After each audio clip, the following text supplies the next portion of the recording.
Bienvenidos a Revista de Liberación. El día de hoy tenemos el gusto de contar con la presencia del doctor Dejan Mihailović. Y bueno, vamos a hablar un poquito de varios temas. Ya verán en la ficha bibliográfica del doctor, ahí en la página. Doctor, mucho gusto tenerlo aquí. Gracias, Jonathan, por haberme invitado a platicar. Pues hay varias preguntas, más que todo quisiera hacer una especie de charla. Y estaba recordando un poco a Lenin en Estado y Revolución. Estaba recordando esta definición del Estado que decía que el Estado es manifestación o producto del carácter irreconciliable de la contradicción de clases. ¿Sigue esta definición de Estado vigente en la actualidad o cómo ha cambiado en estos tiempos que ya es una sociedad postindustrial? Bueno, el Estado no solo es un gran tema de la filosofía política moderna, prácticamente ha sido un espacio de mucha discordia, ¿no? Tanto teórica como en la vida práctica. Conocemos o sabemos grandes disertaciones acerca de la idea de cómo se construye el Estado y qué funciones cumple para poder mantener lo que tentativamente llamamos status quo. Desde Hegel, que veía en el Estado la gran solución de las contradicciones de la economía moderna, protagonizadas en los espacios de la sociedad civil, entendida como un sistema de necesidades, ¿no?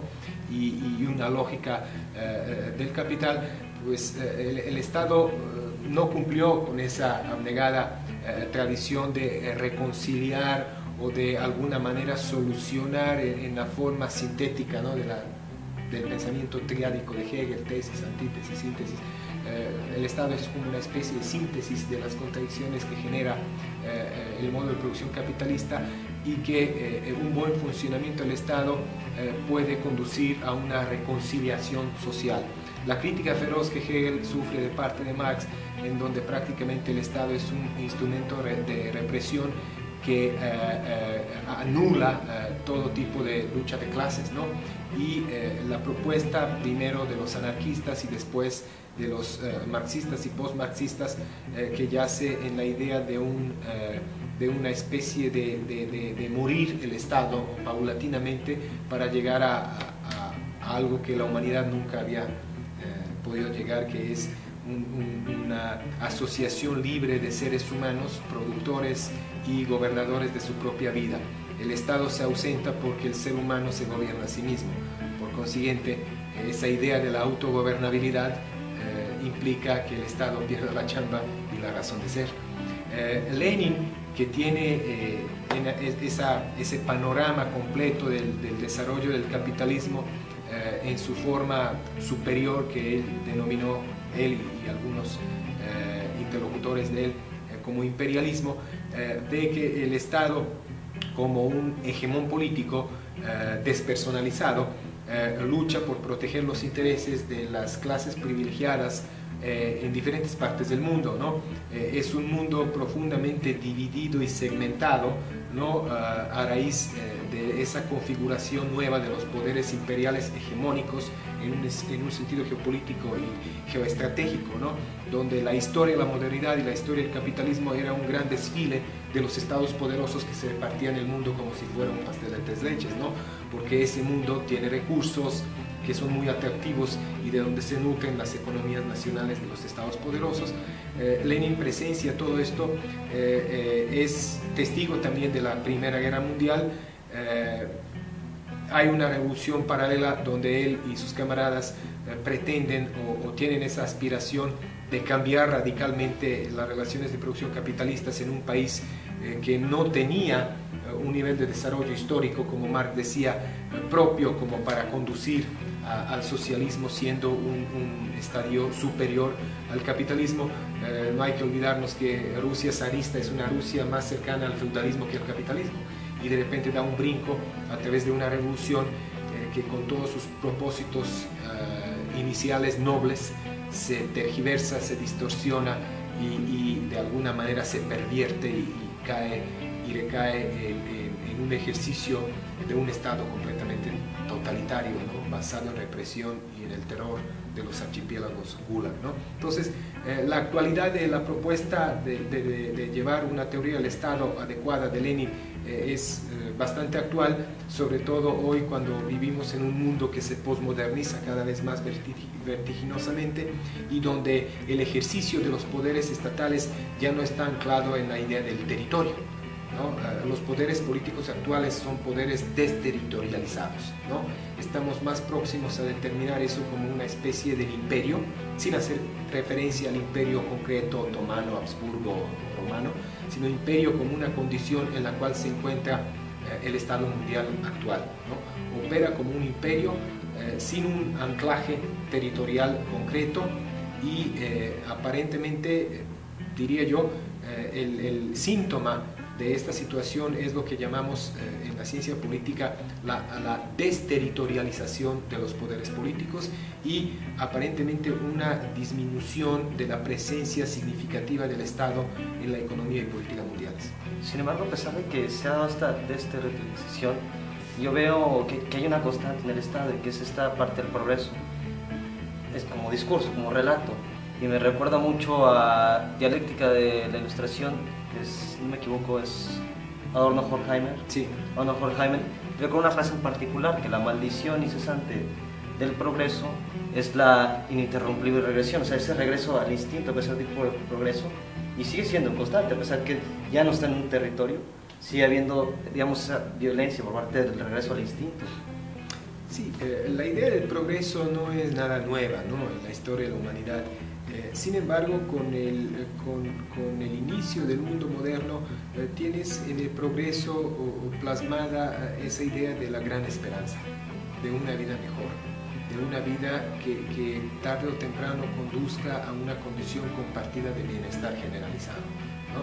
Y que se creía falsamente que la acumulación de los capitales es el camino al bienestar generalizado, ¿no? Mientras más capital acumulemos, mientras más riqueza produzcamos, más disfrutaremos la vida y tendremos las herramientas y los instrumentos a nuestra disposición para solucionar problemas dentro de la vida cotidiana y vivir una vida de mayor calidad. Esto no acontece, precisamente porque la idea del progreso no fue planteada como una idea compartida por la humanidad, sino como una idea completamente apartada de los intereses, gustos, preferencias, ideas de los seres humanos.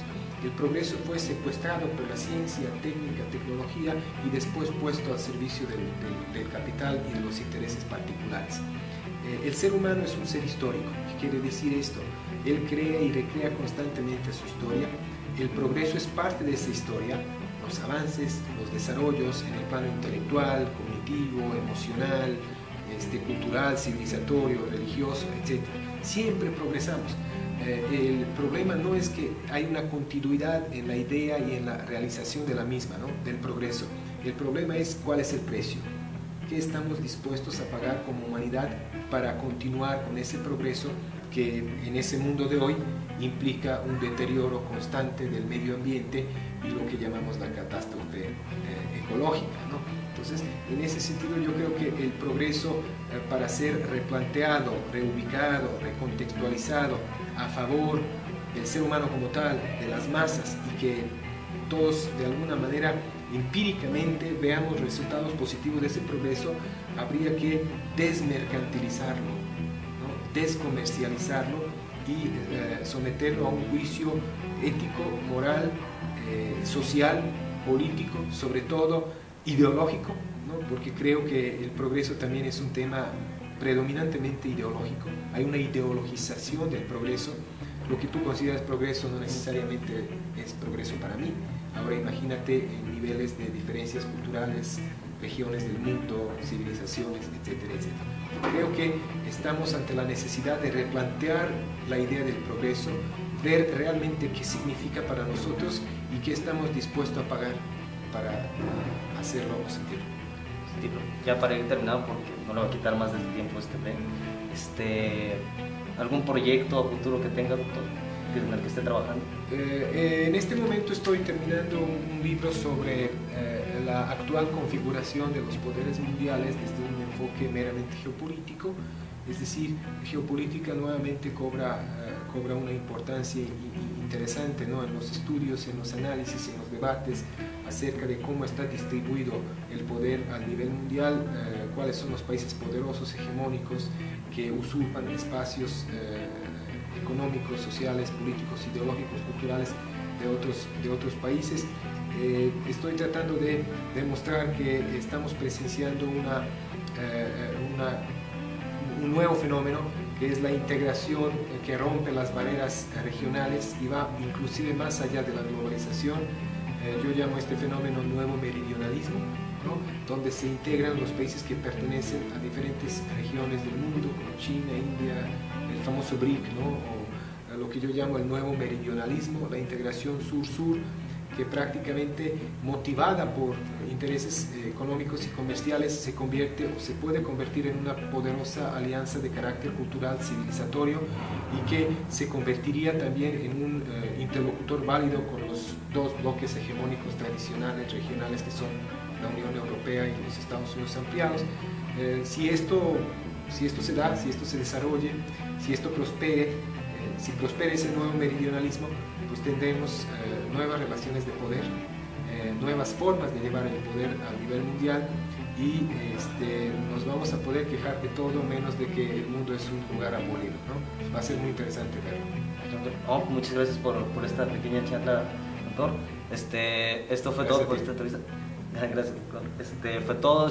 Sigan al pendiente de demás entrevistas, artículos que vayan a salir en la revista. Y bueno, yo fui Guillermo Gutiérrez. Nos vemos.